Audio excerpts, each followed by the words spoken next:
Stranger Things versus its own legacy. Did nostalgia hurt the ending? From the moment Stranger Things premiered, it wore its nostalgia proudly. Synth-heavy music, bike-riding kids, Spielberg-style wonder, and 80s pop culture references weren't just flavor, they were the show's identity. Nostalgia wasn't a gimmick, it was the engine. But by the time the series reached its finale, a quiet question lingered beneath the emotional goodbyes. Did Stranger Things become too loyal to its past to fully move forward? When nostalgia is a strength. In its early seasons, nostalgia worked because it served the story. The familiar aesthetic gave viewers comfort while the characters brought freshness and heart. The show used the past as a backdrop, not a cage. The 1980s setting amplified themes of innocence, friendship, and fear of the unknown. It helped the supernatural feel intimate rather than grand. Nostalgia wasn't the point, it was the lens.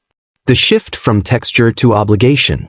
As the series grew into a cultural phenomenon, nostalgia slowly shifted roles. What began as inspiration became expectation. Fans wanted callbacks. Iconic moments had to be echoed. Musical cues, visual framing, and emotional beats increasingly referenced earlier seasons.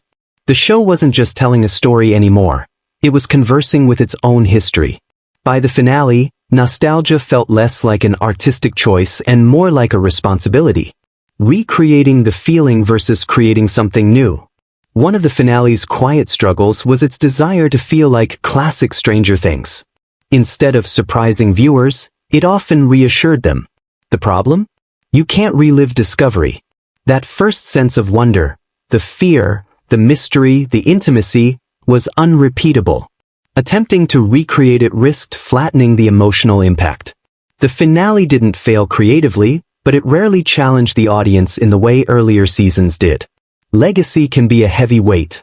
With a beloved legacy comes fear. Fear of alienating fans, fear of ruining what came before, fear of making irreversible choices.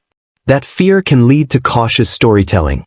The finale honored its characters and themes, but it avoided radical transformation. For some fans, this felt respectful. For others, it felt restrained, like the show chose preservation over evolution. Nostalgia versus growth. The heart of Stranger Things has always been about growing up. Ironically, nostalgia pulls in the opposite direction. It asks us to stay where things felt safe and familiar. The finale tried to balance both impulses, but in doing so, it sometimes muted the emotional risk that growth requires. Not everything changed. Not everything ended sharply. And maybe that was the point, or maybe it was the compromise. Did nostalgia hurt the ending? Not exactly. Nostalgia didn't break the finale, but it may have softened it. It kept the ending warm, recognizable, and emotionally gentle, but also less daring than some hoped. The show chose to be remembered fondly rather than remembered boldly. Why this debate will last? The very fact that fans are still arguing about the ending proves how powerful Stranger Things was. Nostalgia didn't erase its impact, it amplified it. But nostalgia also makes goodbyes harder. Letting go of something that reminds us who we were is never easy. Final thought. Stranger Things didn't lose to nostalgia, it negotiated with it.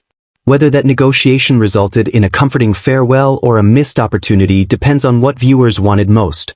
A bold leap forward, or one last ride through a world that already felt like home.